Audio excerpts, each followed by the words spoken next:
अहिल्यानगरच्या जामखेड येथील एका निवासी शाळेतून एक धक्कादायक प्रकार समोर आला आहे। वसतिगृहातील 9वीच्या मुलांनी 8वीतील मुलांना बेदम मारहाण केल्याची घटना समोर आली आहे। या संतापजनक घटनेचा व्हिडिओ देखील समोर आला आहे। व्हिडिओ व्हायरल झाल्यानंतर मारहाण करणाऱ्या विद्यार्थ्यांवर कडक कारवाई करण्यात यावी अशी मागणी ऑल इंडिया पॅंथर सेनेचे अध्यक्ष दीपक केदार यांनी केली आहे।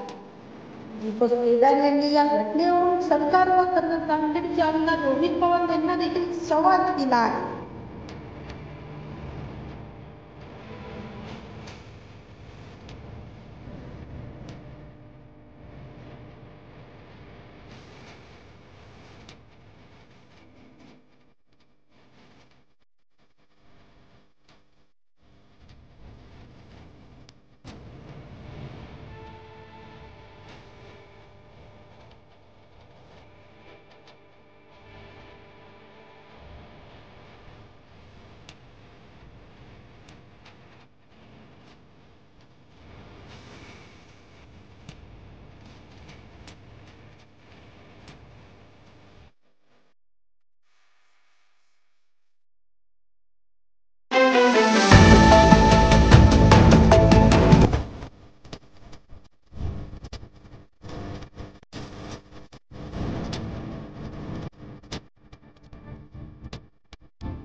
जामखेड जिल्हा अहिल्यानगर जामखेड या ठिकाणी निवासी शाळा आहे। अनुसूचित जातीच्या बौद्ध समाजाचं वसतिगृह आहे। एससीच्या संदर्भातलं हे वसतिगृह आहे।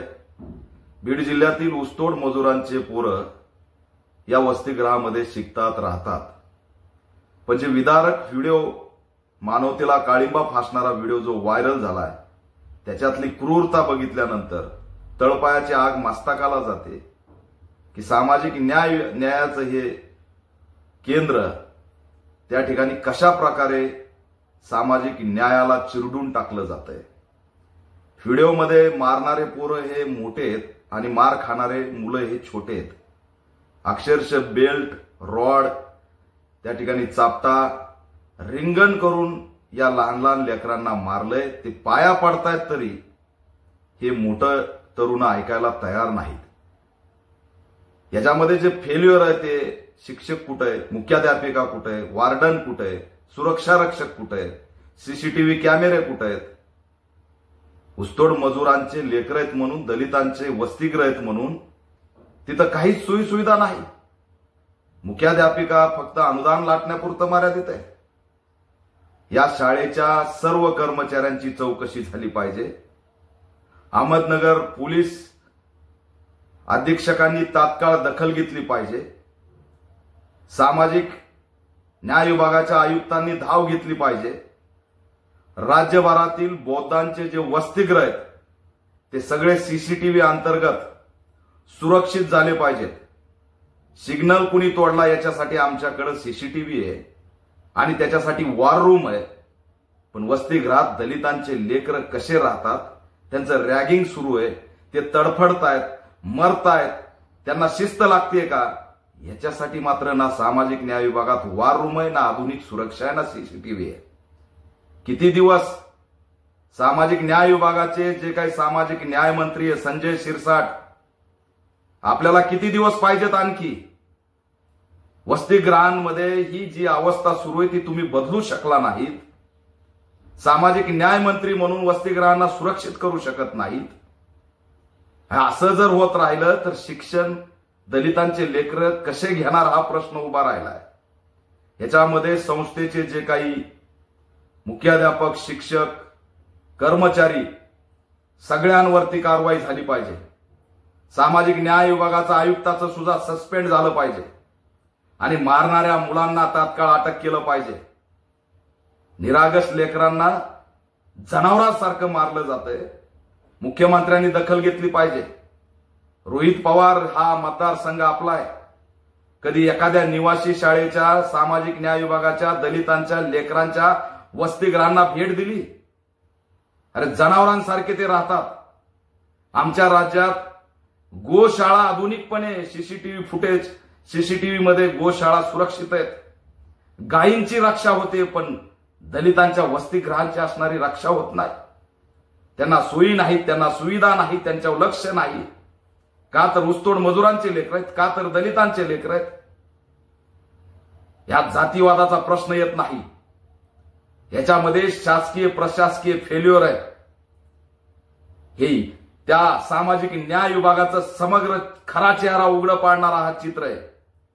अशा पद्धतीने वसतिगृहामध्ये स्थिती आहे. रोहित पवारांनी एकाही शाळेला भेट दिलेली नाही, एकाही वसतिगृहाला भेट दिलेली नाही. हा आपला मतदारसंघ आहे. कधीतरी वास्तविक वागणार आहे की नाही असा प्रश्न मी आमदाराला पण विचारतोय. तात्काळ दखल घेतली पाहिजे आणि राज्यभरातले सर्व वसतिगृह हे सुरक्षित झाले पाहिजेत. सर्व वसतिगृहामध्ये सीसीटीव्ही कॅमेरे लागले पाहिजेत. दर्जेदार जेवण आणि दर्जेदार जीवन त्यांना मिळालं पाहिजे. आमच्या हक्काचा, आमच्या बापांनी दिलेल्या हक्काचा सामाजिक न्याय विभागाचा निधी आहे. कुणाचाही या ठिकाणी आम्ही भीक मागत नाहीत. आणि सामाजिक न्याय मंत्र्यांना माझं आव्हान आहे, मागणी आहे की या सगळ्यांना प्राधान्य द्या. हे व्हिडिओ बघा, आपल्या सुद्धा डोळ्यात पाणी आल्याशिवाय राहणार नाही. संजयजी शिरसाट, पक्षाच्या अजेंड्यापेक्षा सामाजिक न्यायाचा अजेंडा महत्वाचा आहे. वसतिगृह सुरक्षित करू शकता. बघा सामाजिक न्याय विभागात किती काम करण्याची गरज आहे. पण नाही, आम्हाला दुसरेच काम करायचे. सामाजिक न्याय विभागामध्ये हे सगळ्यात मोठं त्या ठिकाणी फेल्युअर आहे आणि याचा आम्ही निषेध करतो. सर्व आरोपी अटक झाले पाहिजेत. संबंधित अधिकारी सुद्धा सस्पेंड झाले पाहिजेत. गय केली जाणार नाही.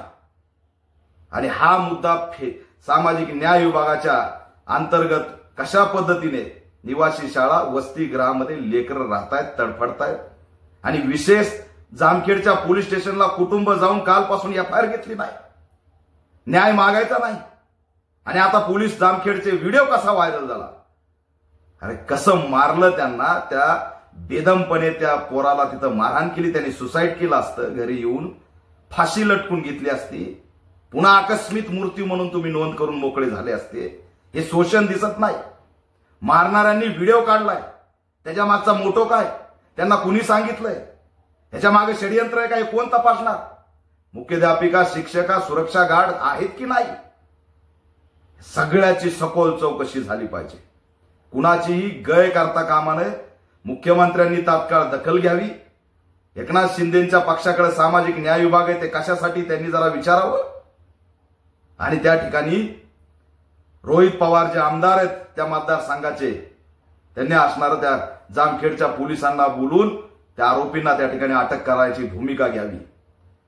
त्या लेकराला मी बोललोय, अतिशय भयभीत आहे. काल पोलीस स्टेशनला जाऊन आलो. कुटुंब त्याचा ज्याला मारलंय, जो वाघमारे, यार त्याचा वडील सुद्धा नाही हो. बिना बापाचं लेकरू आहे म्हणून तुम्ही त्याला किती मारलंय. त्याच्या आरडाओरडा जोरात करतात लेकर, तरी त्यांच्याकडे लक्ष नाही. हे काय चाललंय राज्यामध्ये. नाही म्हणजे दलित वसतिगृह म्हणजे मेंढरांचा, जनावरांचा कोटा आहे का.